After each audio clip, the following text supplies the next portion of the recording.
Hello and welcome to Ethics in the News. My name is Hannah Storm and I'm the director of the Ethical Journalism Network. In this edition I'm speaking with Salim Amin from his home in Nairobi, Kenya. Salim is the chairman of CameraPix and he's the son of the legendary photographer and cameraman Mo Amin, whose images of famine victims in Ethiopia stirred world reaction and inspired charity single We Are the World and ultimately the Live Aid concerts. I began by asking Salim how much has changed in terms of media coverage in Africa in the 35 years since We Are the World. 35 years ago, the only interest in stories from Africa were stories about famine, wars, genocides, disease. It was very difficult to get anything else on air 35 years ago. That has changed with the majority of the international broadcasters. They all have Africa shows now, weekly shows that look at music and entrepreneurship and business and sport and talent that comes out of the continent. So it isn't all doom and gloom that comes out of the continent now amongst the international broadcasters. 35 years ago, every African story was covered by a foreign correspondent coming to the continent. That also has changed now.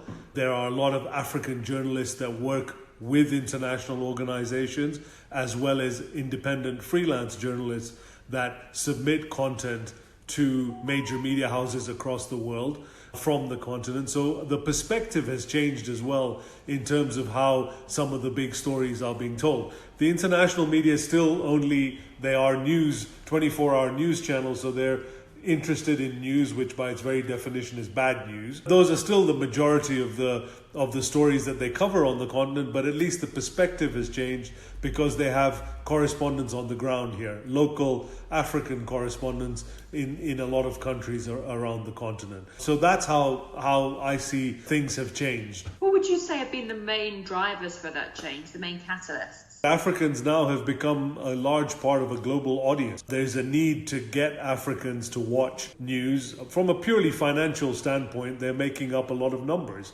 So you want to have an audience that is from Africa. And frankly, Africans were not interested in hearing the views of foreign correspondents on their continent. They got tired of that. People wanted audiences on the continent. Al Jazeera, CNN, BBC, Sky.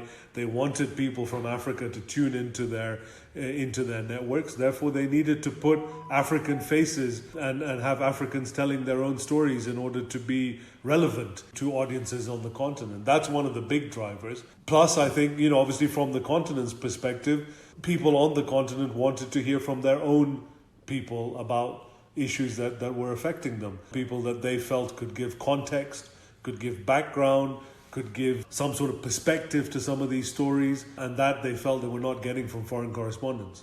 Your dad, Mo Amin, was one of the people most obviously behind the story of the big Ethiopian famine.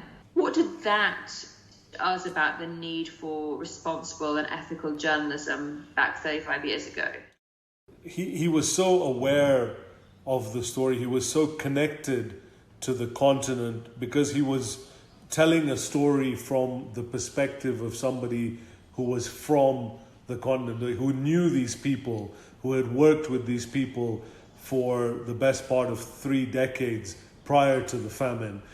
I think that showed in the pictures that he took. It brought the story home. It was not just somebody parachuting in and telling the story of a famine. It was somebody who was showing the dignity with which these people were dealing with this massive problem, the pride of the Ethiopian people, the tragedy of this situation, that it could be allowed to happen at a time of great prosperity in the world. And I think all of these things would have been different and perhaps not as powerful if it had been told by somebody that wasn't as connected to the continent as he was. And that, I think, came out in the pictures. And I don't know if it's an ethical, if he was better ethically, because his ethics were also suspect many times. For him, it was about getting the biggest scoop and being the only one to get the story. He was very driven in that, and ethics didn't always play a major role in how he got the story. But I think when it came to telling the story,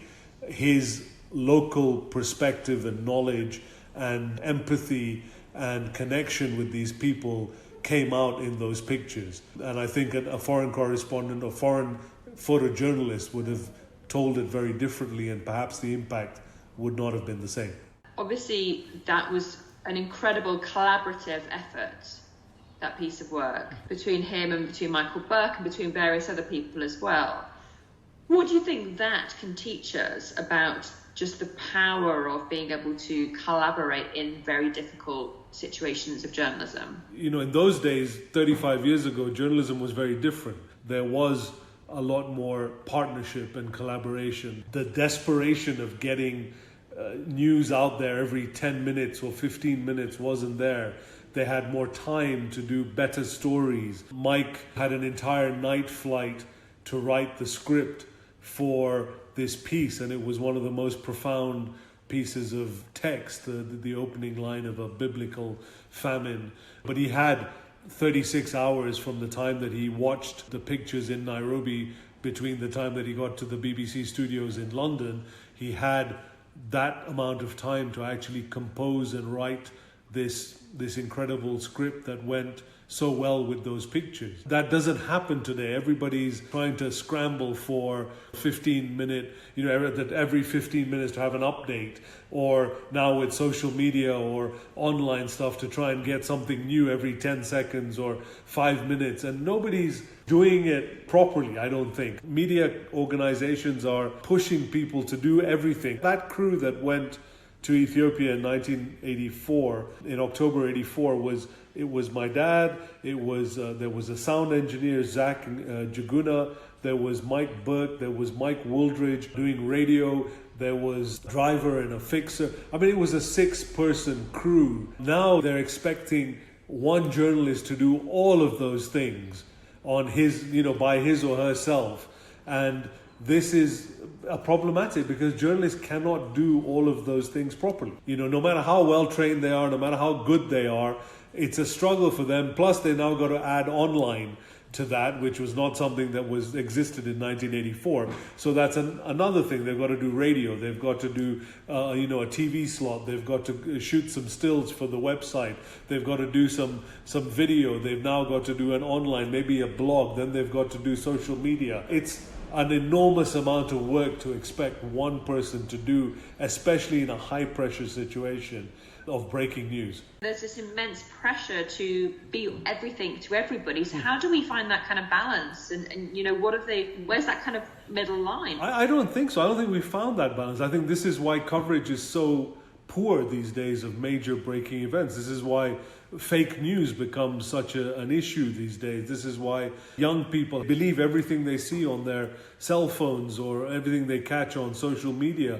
They don't verify, they don't check, because they also don't listen to the BBCs and the CNNs and the Skies. They don't go back to those traditional news outlets who spend hundreds of millions of dollars trying to get proper journalism or proper stories out there. The audience today doesn't look at that. They want to see something on Twitter and they believe it. And then they forward it. And this gives even more pressure, I think, to the journalists, because they know that they've got so much to prove. In terms of photojournalism and in general, I think there's more chance of a journalist winning the lottery than being the first person on the scene of a breaking news story. Our perspective has to change as well in terms of how we tell stories.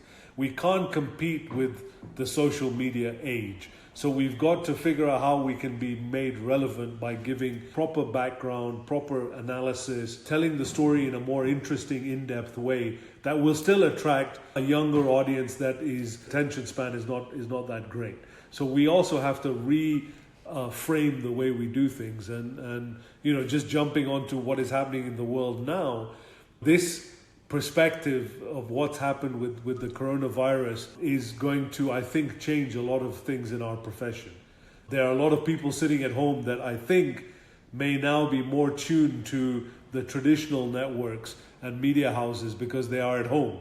They're not socializing, they're not out and about. So perhaps they are going to be consuming more traditional news. I think this is an opportunity for us in that space to be able to prove that we are still very relevant, that we're still telling the good stories, but we're still giving proper perspectives, that we're giving real information, because there's a lot of rumors flying around on social media.